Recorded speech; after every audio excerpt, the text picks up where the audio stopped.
안녕하십니까 여러분, 강변도TV 자유조선을 시작하겠습니다. 드디어 북한이 꽁꽁 숨겨놨던 최고인민회의 대의원 회의 소식을 조선중앙TV와 그리고 노동신문으로 공개했습니다. 2월 6일 날 열렸고 6일과 7일 이틀 동안 회의가 진행됐다고 했습니다. 그러나 제가 이번 진행된 회의를 면밀하게 분석해보면 아무런 내용도 없습니다. 이틀 할 수 있는 내용이 아니라는 겁니다. 그 관련 소식을 먼저 한번 보시고 방송을 계속 진행하도록 하겠습니다. 조선민주주의인민공화국 최고인민회의 제14기 제6차 회의가 2월 6일부터 7일까지 만수대 의사당에서 진행되었습니다. 회의는 온 나라 전체 인민이 조선노동당 중앙위원회 제8기 제4차 전원회의가 제시한 국가부흥의 새로운 발전 지침을 높이받들고 주체 110일 2022년을 조국 청사에 뜻깊게 아로새겨질 혁명적 대경사회로 빛내기 위한 정진군의 한 사람같이 떨쳐나선 역동적인 시기에 소집되었습니다. 회의에는 최고인민회의 대의원들과 방청으로 당중앙위원회, 최고인민회의 상임위원회, 내각, 무력, 성, 중앙기관 일꾼들, 시군인민위원장들, 독급기관 일꾼들이 참가했습니다. 조선노동당 중앙위원회 정치국 상무위원회 위원이며 조선민주주의인민공화국 국무위원회 제1부위원장이며 최고인민회의 상임위원회 위원장인 최룡해 동지. 자, 이렇게 조선중앙TV가 양일간에 걸쳐서 쭉 6일과 7일 양일간에 걸쳐서 최고인민회의가 열렸다는 소식을 전했고, 최고인민회 상임위원장이며 정치국 상무위원인 최룡해가 참석을 했고 김덕훈이 참석을 했습니다. 그 다음에 모든 당정의 부장들은 거의 다 참여했지만 여기에 조직비서 조용원, 그리고 김여정 노동당 부부장, 현성월 부부장도 참여하지 않았습니다. 노동신문에 실린 뉴스를 한번 보여드리도록 하겠습니다. 노동신문에 올라와 있는 최고인민회의 14기 6차 회의 진행에 대해서 보도를 장황하게 했습니다. 이 몽땅 이 최고인민회의 6차 대회에 관련한 소식들입니다. 이게 진행되었다 하고요. 그 다음에 보고가 있었고, 이것은 이제 김덕훈이가 보고 있었고 개회사는 최룡해가 있습니다. 그리고 토론이 하나, 둘, 셋, 넷, 다섯, 여섯, 일곱, 여덟, 아홉, 열, 열한, 뭐 엄청 많이 했습니다. 토론을. 6일과 7일 동안 이렇게 토론을 많이 했는데 최고인민회의를 하면서 이렇게 토론을 많이 한 적이 없거든요. 거기에 대해서는 좀 이따 설명을 하고, 자, 누가 참여했는지 이게 정확히 나와 있습니다. 조선인민공화국 최고인민회의 14기 6차 회의 진행해놓고 추석단을 비치고 있고요. 가운데 최룡해 앉아있고 김덕훈이 여기에 참석했다가 나가서 지금 보고서를 하고 있고, 여기 태용철이 옆에 앉아있습니다.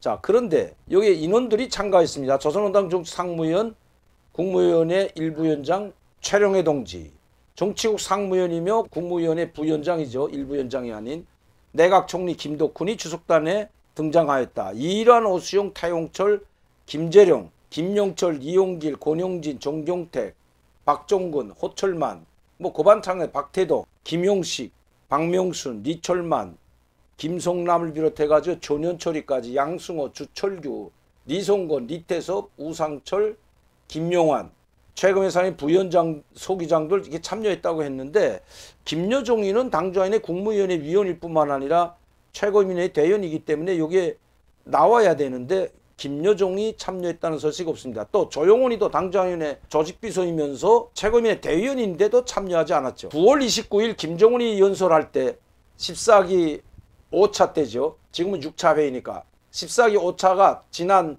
2021년 9월 29일 날 열렸는데 그때는 조용원이 참석했습니다.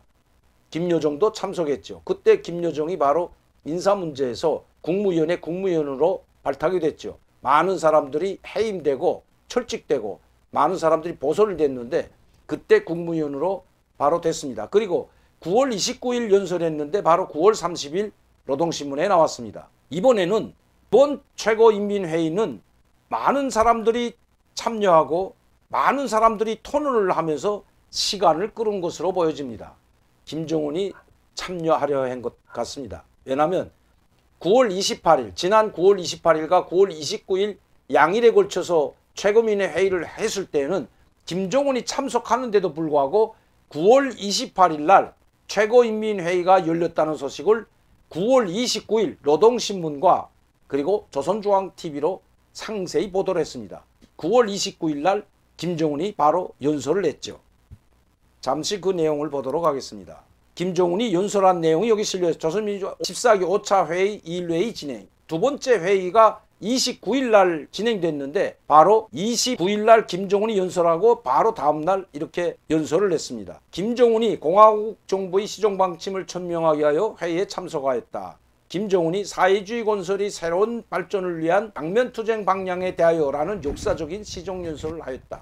제가 말씀드리자는 것은 이렇게 그 다음날 참여할 줄 알면서 그때 김정은이 1일 회의에는 참석하지 않고 첫째 날 회의는 참석 안 하고 2일 날 급작스럽게 나타나서 회의에 참석했을 뿐만 아니라 이렇게 시정연설을 했습니다. 원래 시정연설은 첫날 하는 건데 이렇게 둘째 날 했습니다. 왜? 동선을 숨기기 위해서죠. 2월 6일 날 최고인민회의 제14기 6차 대회를 소집한다고 공문을 내놓고 발표를 하고 왜 2월 6일 날 회의 시작조차도 감감무소식으로 알리지 않고 최고인민회의 대의원 올라오는 모습도 일체 숨겼을까요? 그리고 이번에 김정은이 아마 참석할 것으로 예견했다는 것입니다. 토의한 내용, 최고인민회의에 상정시켰다는 것이 아무것도 없습니다. 2021년 결과 보고와 그리고 2022년 예산에 대하여 두 번째는 유아법과 그리고 해외동법 법안을 새로 제정할 때 대한 이 두 가지밖에 없는데 불구하고 이틀간 했다는 것은 그 다음날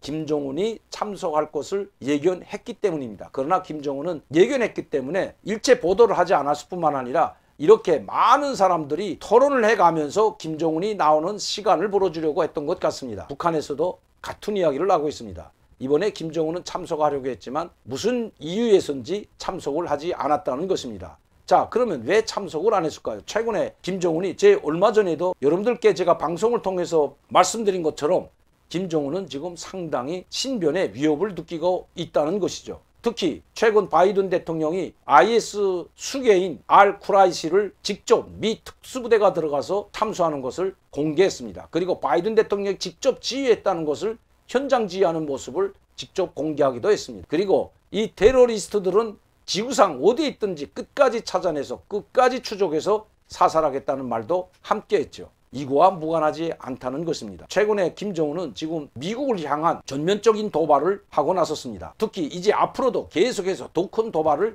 예견하고 있습니다. 이런 상황에서 김정은의 동선은 김정은의 신변 위협과 밀접히 연관되어 있다고 해도 과언이 아니라는 것입니다. 또한 최근에는 로케모라 주한미군 사령관이 전북 군산에 있는 제8 전투비행단을 직접 찾아가 최신의 정밀 폭탄인 JDM을 시찰하는 모습도 공개했습니다. 이건 정말 주한미군이 생겨서 북한을 공격하는 정밀폭탄을 공격한 것도 아마 처음 있는 일인 것 같습니다. 왜 이 시점에서 이런 무기를 공개했을까요? 그뿐만 아니라 오키나와의 기지를 둔 E-8C 조인트 스타스 고공정찰기가 지금 한반도 상공에 매일과 같이 들어와서 북한을 감시하고 있습니다. 또다시 북한이 대륙간 탄도미사일 비롯한 SLBM과 같은 미국을 겨냥한 이런 도발을 할 것을 예견하고 매일과 같이 집중 감시에 들어갔다는 것입니다. U2 고공정찰기도 함께 들어와서 지금 한반도 상공을 비행하면서 북한의 움직임과 군사적 동향을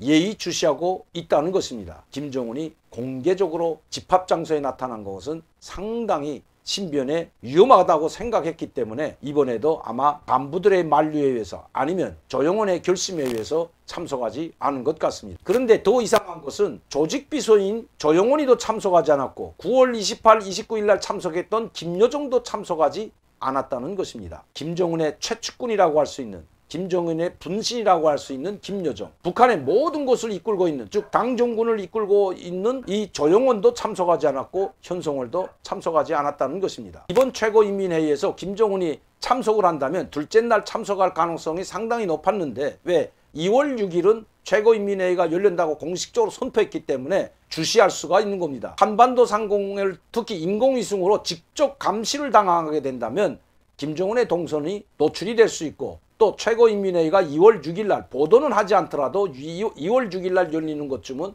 얼마든지 미국에서 포착할 수가 있는 것입니다. 그렇기 때문에 2월 6일 날 열리더라도 둘째 날 참석하려고 계획했던 것이 맞는 것 같습니다.